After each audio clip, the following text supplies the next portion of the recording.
ऋषि वशिष्ठ भगवान श्री राम को योग वासिष्ठ के उपशम प्रकरण में सिद्ध गीता का वर्णन करते हुए कहते हैं, श्री राम विदेह देश में जनक नाम से प्रसिद्ध एक पराक्रमी राजा राज्य करते थे, जिनकी सारी आपत्तियां नष्ट हो चुकी थी और संपत्तियां दिनों दिन बढ़ रही थी।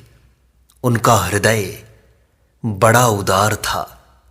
वे याचक समूहों के लिए कल्प वृक्ष थे। उनकी सारी इच्छाएं पूर्ण करते थे। मित्र रूपी कमलों को विकसित करने के लिए सूर्य देव के समान थे। बंधु बांधव रूपी फूलों के विकास के लिए ऋतुराज वसंत के तुल्य थे। ब्राह्मण रूपी कुमुदों के लिए शीत रश्मि चंद्रमा थे और भगवान विष्णु के समान प्रजा वर्ग के पालन में तत्पर रहने वाले थे। एक दिन की बात है, वे वसंत ऋतु में खिले हुए पुष्पों से सुशोभित रमणीय उपवन में गए। उस मनोरम उद्यान में अनुचरों को दूर रखकर राजा पर्वत शिखर पर उगे हुए कुंजों में विचरण करने लगे। कमल नयन श्री राम वहां किसी तमाल वन के निकुंज में कुछ सिद्ध पुरुष बैठे हुए थे, जो दूसरों को दिखाई नहीं देते थे। पर्वतों और उनकी कंदराओं में विचरने वाले वे सिद्ध सदा एकांत स्थान में निवास करते थे।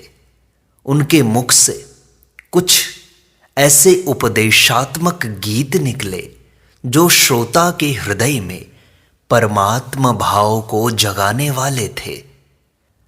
राजा ने उन गीतों को सुना, मानो वे उन्हीं पर अनुग्रह करने के लिए गाए गए थे। उन गीतों के भाव क्रमशः इस प्रकार हैं। कुछ सिद्ध बोले, दृष्टा का नेत्र इत्यादि इंद्रियों द्वारा जो दृश्य विषय के साथ संयोग होता है, उससे जो विषय सुख की प्रतीति होती है, उसके द्वारा बुद्धि वृत्ति में स्वयं सहज आनंद रूप से जो निश्चय प्रकट होता है, वही जिसका स्वभाव है, तथा जो आत्म तत्व के परिशोध से निरतिशय भूमा रूप में आविर्भूत हुआ है, उस विशुद्ध आत्मा या परमात्मा की हम निश्चय समाधि के द्वारा उपासना करते हैं।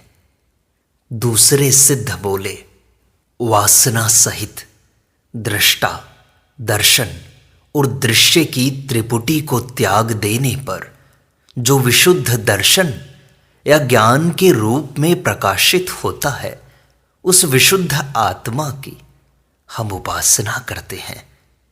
अन्य सिद्धों ने कहा, अस्ति और नास्ति इन दोनों पक्षों के बीच में उनके साक्षी रूप से जो सदा विद्यमान है, प्रकाशनीय वस्तुओं को प्रकाशित करने वाले उन परमात्मा की हम उपासना करते हैं।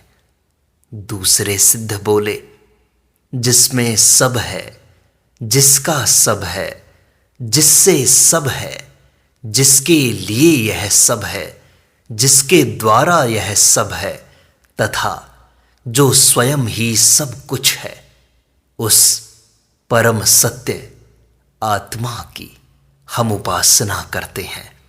अन्य सिद्धों ने कहा, जो आकार से लेकर हकार तक समस्त वर्णों के रूप में स्थित हो, निरंतर उच्चारित हो रहा है, अपने आत्म रूप उस परमात्मा की हम उपासना करते हैं।